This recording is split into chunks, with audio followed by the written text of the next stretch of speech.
Hi, I'm Joni Patry, and welcome to my YouTube channel.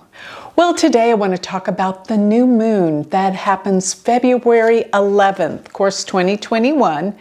And this new moon is really powerful because it happens in Capricorn, but it's there with so many planets. We have the Sun, Moon, Mercury, Venus, Jupiter, Saturn, and Pluto. 7 planets are all aligned in Capricorn. So what is Capricorn? This is the time of the year of rebuilding, making something new, redoing things that deal with what? The economy, dealing with government, dealing with everything that deals with structure around the world. So we're looking at rebuilding, and boy, do we have a lot to rebuild from all the devastation that has occurred with this coronavirus. So this is incredible. Then one thing I want you to know during this new moon, and the new moon is actually when the sun and the moon are exactly together. We also have Jupiter and Venus exactly together. They're the same degree at 18 degrees. And sometimes they say this is a planetary war. Of course, give it a day or two and it's out of the war. But they're really, you think Jupiter and Venus are great benefics, but they're actually arch enemies in Vedic astrology. So this is a time of a little bit of contention. There is probably a war going on around the world concerning rebuilding and government and what everybody feels is the right thing or not the right thing to do.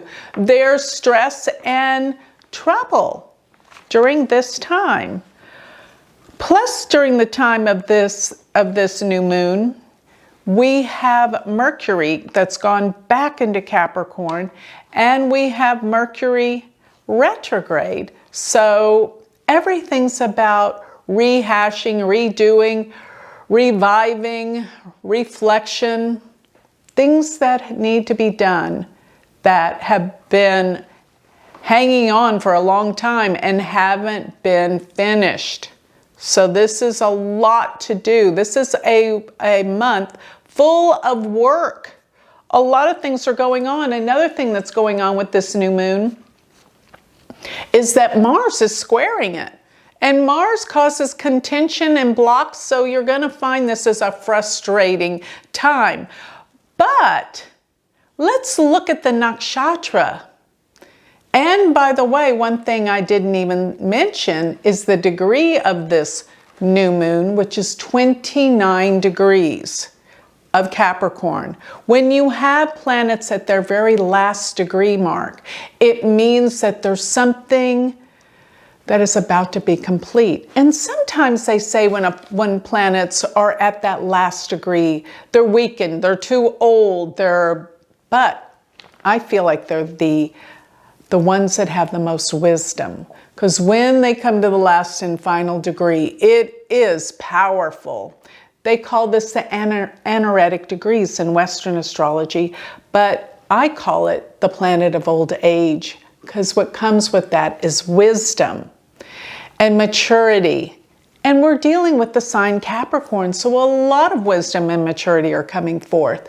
But I have to say, it also means that something needs to be pulled back and finished before we go into the next sign, because we're at that last final degree. Something is incomplete and not done yet.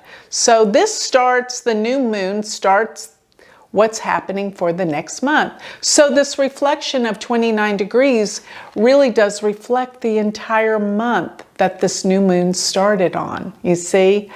So this deals with so much with finishing, redoing, and completing things. And it has to do with the foundation and the structure of everything that's been changing in the world and how everything needs to change for this new beginning.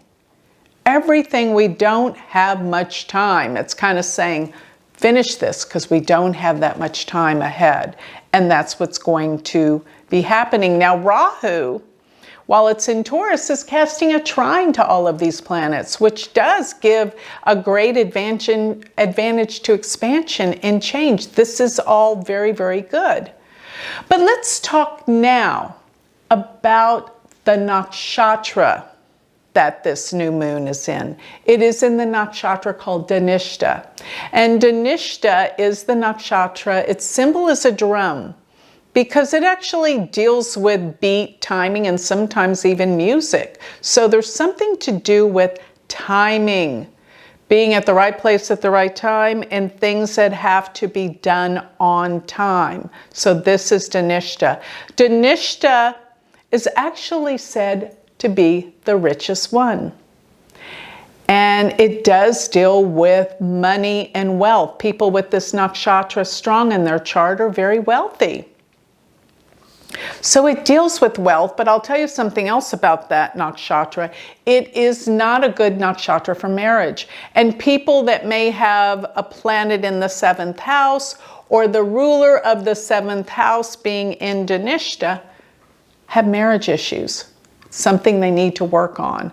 So Dhanishta is not the easiest nakshatra to get along with. Why?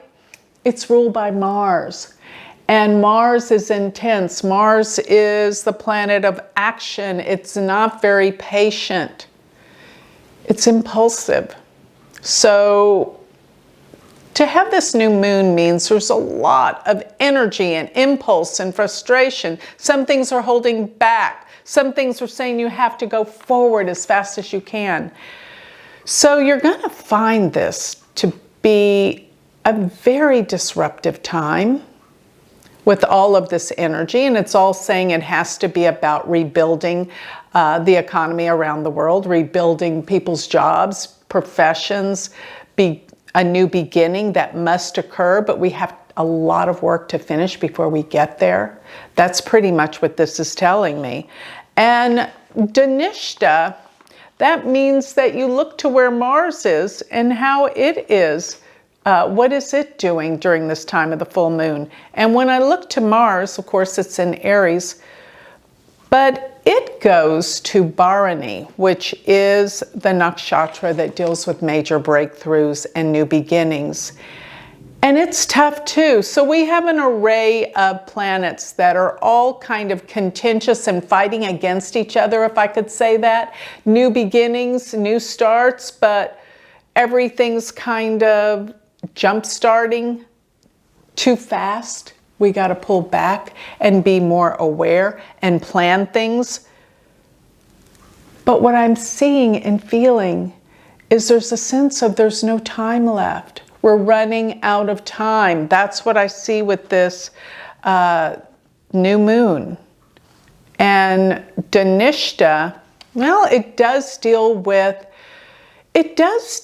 music, because the drum deals with beat and rhythm and patterns. So there could be something dealing with new music, new creations coming out with movies and particularly musical songs that we will be more in alignment. Maybe there's songs that really align with these times and what we're going through.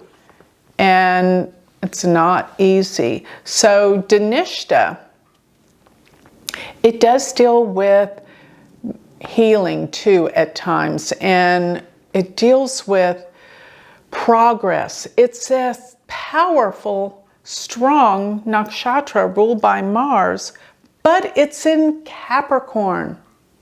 So this is a time of new beginnings, and we're going to break through all of the frustration and anger to get to where we need to go. So change is imminent, even though there's going to be major obstacles to get there, but change will happen with major breakthroughs during this time. So get ready. This is a very interesting new moon, especially with it being at 29 degrees. Finishing up something in the government and leaders around the world. They're at their last phase before something new transpires and occurs. I think it's kind of a big explosive event that this is predicting. We're on the edge and the precipice of an explosive change. So with that, I'd like to close. If you would like more information on me, sign up for my free newsletter. Go to my website, which is galacticcenter.org, and don't forget to check out my university website to learn Vedic astrology, University of Vedic Astrology.com. Thank you.